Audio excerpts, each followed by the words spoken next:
Бриселски одлуки, софиска недоверба, македонски фрустрации.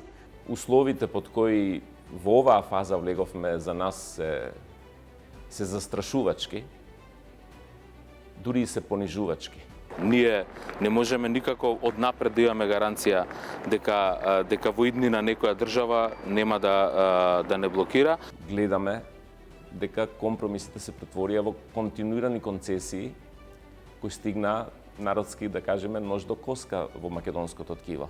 Бранко Азевски со драматична изјава вели дека Народната банка со своите инструменти само го штити денарот без да размислува за економско-финансиските последици во реалниот сектор.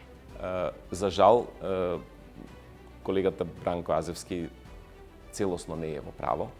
И мене ми е жал што он ја даде таа изјава, зашто не е во негова корист. Како наместо не да се прифати да, зошто јавноста е затруена со нетолеранција.